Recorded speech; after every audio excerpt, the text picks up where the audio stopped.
Story क्या है कि एक टापू रहता, जजीरा आइलैंड, ठीक, पानी के बीच में समंदर के, और वहाँ का रूल ये होता है कि वो 1 साल के लिए किसी को भी किंग बना देते हैं।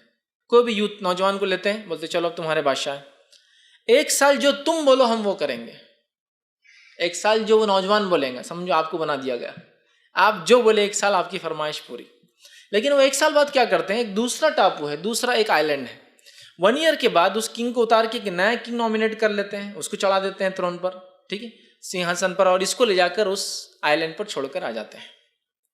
अब क्या होता है, एक नौजवान बहुत होशियार होता है, बाकी इससे पहले जितने भी आते हैं वो किंग बन जाते हैं और खूब फायदा उठाते हैं, ये करो, पैर हाथ दबाओ, ये खिलाओ, वो पिलाओ, यहाँ ले जाओ, वहाँ चलाओ, वो सब करते हैं। और 1 ईयर के बाद वो कहाँ जाता है किसी को भी नहीं पता, क्योंकि तो वो दूसरे आइलैंड पे चले जाता है ना।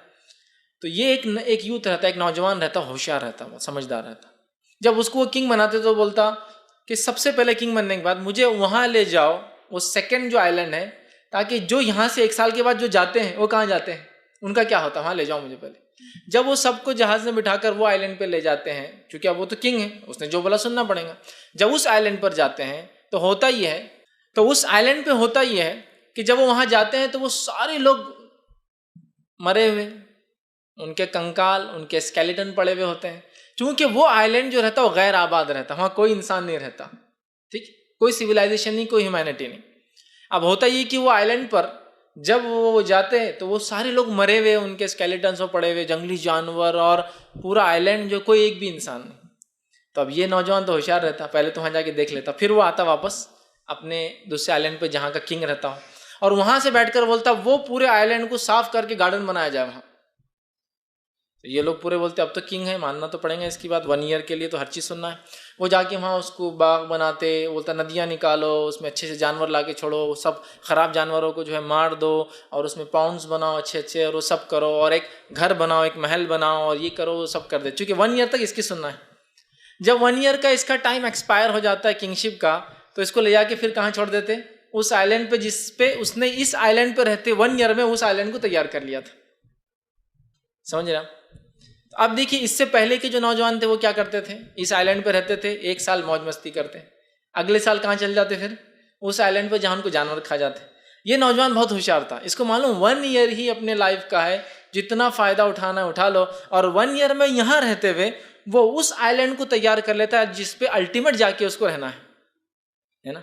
तो अब हम लोग दुनिया में आए हैं, दुनिया की ज़िंदगी कितने साल की है, हार्डली 50-60 ईयर्स, 70 ईयर्स, 80 ईयर्स, 100 बोल दूँ तो आप हंसेंगे, तो 100 के लोग दिखते नहीं हम, है ना।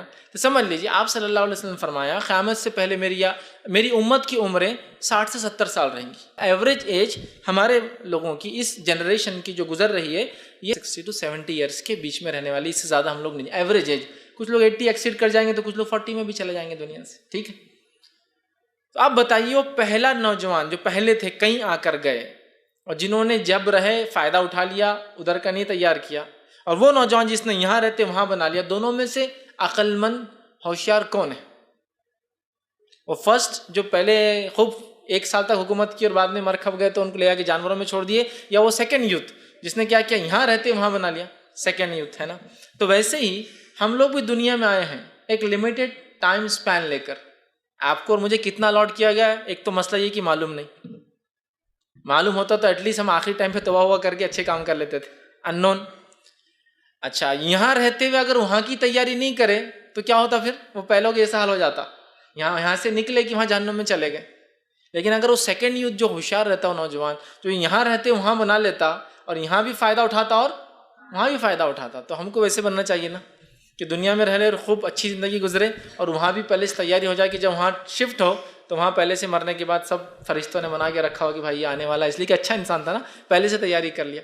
और अगर जो बोले नहीं यहीं सब कुछ करना है, एंजॉय करना है, तो कर लो 50-60 ईयर्स, उसके बाद अल्टीमेटली क्या होने वाला है सबको पता है ना। गुनाह करने वाले कहाँ जाएंगे, सब जानते हैं, जहन्नुम में जाएंगे। दोज़ख बोलिए उसको आप, नर्क बोलिए उसको आप, ठीक है, हेल बोलिए उसको आप, है ना, तो जहन्नुम में जाएंगे।